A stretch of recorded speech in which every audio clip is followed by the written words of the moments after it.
Реконструкцию федеральной трассы «Кавказ», в частности двухуровневой конструкции на Икажевском кругу, возобновили в августе текущего года. Сейчас взялись за основание дорожной одеждой. Нам заказчик предоставил участки земельные, на которых мы можем производить работы с последующим сбросом движения. Реконструкция 26 километров участка федеральной автодороги Р-217 началась в 2018 году.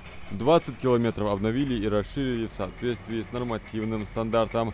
Затем работы здесь приостановили. Причины назывались разные, в том числе выкуп земель, нехватка средств и необходимость корректировки проекта. Оставшиеся неблагоустроенные 6 километров создавали массу неудобств для автомобилистов. Любой погодный условие, вариант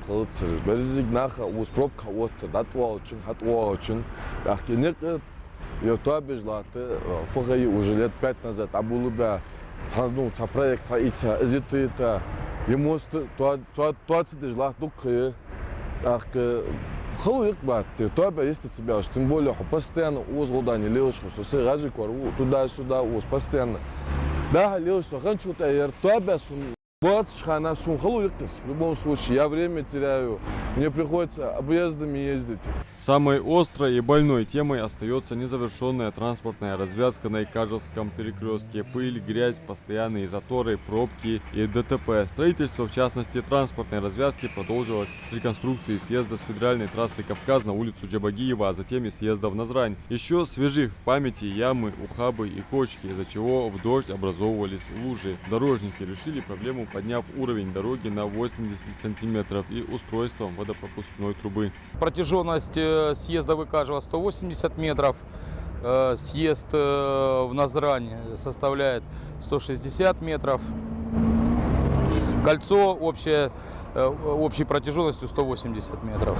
Двухуровневую конструкцию должны устроить так же, как Магазскую, и работать она будет по тому же принципу. Установят ограждения, шумовые экраны, проложат тротуары. Произведен комплекс работ по переносу коммуникаций. Также местными властями была отмечена необходимость в отдельном выезде со станции скорой медицинской помощи на транспортную развязку федеральной трассы. В новом проекте эти пожелания учтены. Правда, не все так гладко. Сроки снова переносятся уже на конец 2025 года. Все же дорожники обещают, поток транспорта с федеральной трассы будет распределен по обновленным съездам уже через неделю, что позволит освободить середину развязки от трафика. Адам Мережков, Сулейман Костоев, Магаз 24.